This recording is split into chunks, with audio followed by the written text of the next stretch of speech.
In the mammography wars, rational thinking can be easily lost.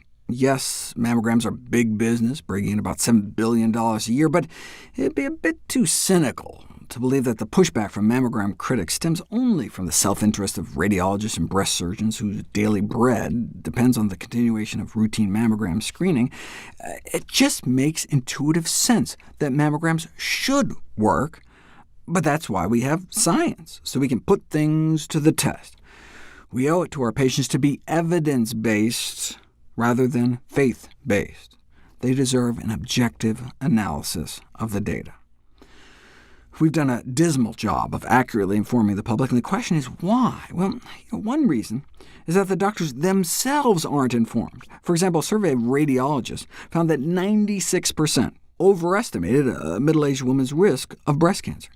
In one sneaky study, researchers called up gynecologists and pretended to be a concerned family member, asking for a phone consultation about the benefits and harms of mammograms.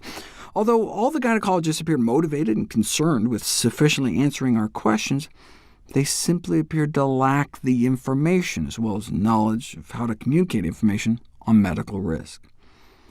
When doctors meet numbers, we cannot take for granted the ability of physicians to understand and interpret data and use it to the best advantage of the patient. An educational blind spot for physicians identified more than 80 years ago. In this study, for example, 151 practicing physicians were asked a series of multiple-choice and true and false questions to gauge their practical understanding of some key concepts. And they failed miserably, only got 55% correct, only about 20% more than they would have gotten just randomly guessing. If doctors don't understand health statistics, how can they possibly counsel patients properly? There was a famous study in which 100 physicians were asked what the chances were of a woman actually having breast cancer if her mammogram came back positive. They gave them all the numbers so they could do the math. And 95 out of 100 not only got it wrong, but spectacularly wrong, off by 1,000%. Even doctors at Harvard had a problem. Faculty, staff, and students at Harvard Medical School were asked a simple question, and 82% got it wrong. That was a few decades ago, though. In an updated survey in Boston, only 77% got it wrong, an average of about 3,000% off, demonstrating medicine's continued discomfort with math.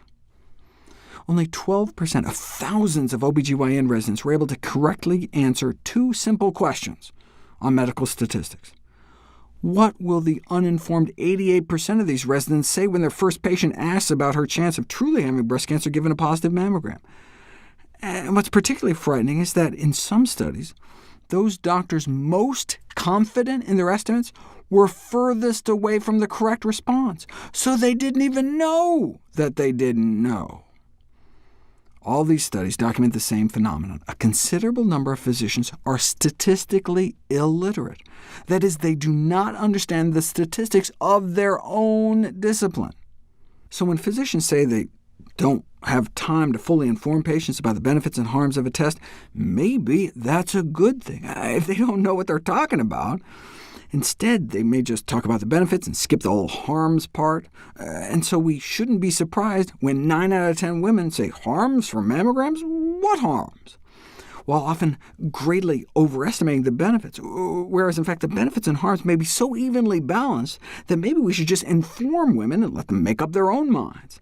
But that's not what you hear from ad campaigns. They just tell women to do it, overstating the benefits, sometimes ignoring harms altogether, using persuasion instead of education, fear, guilt, whatever it takes.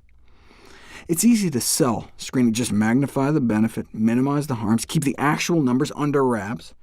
I mean, studies have randomized hundreds of thousands of women to get mammograms or not, to put it to the test. What's the point if we're not going to share the results? We spend billions on these clinical studies, but fail to ensure that patients and physicians are communicated the results in a transparent manner. Maybe women should tear up the pink ribbon and campaign for honest information. How else can women make informed decisions? Instead, we get hospitals putting on mammogram parties. Maybe in addition to the appetizers, they should serve women balanced information to chew on as well.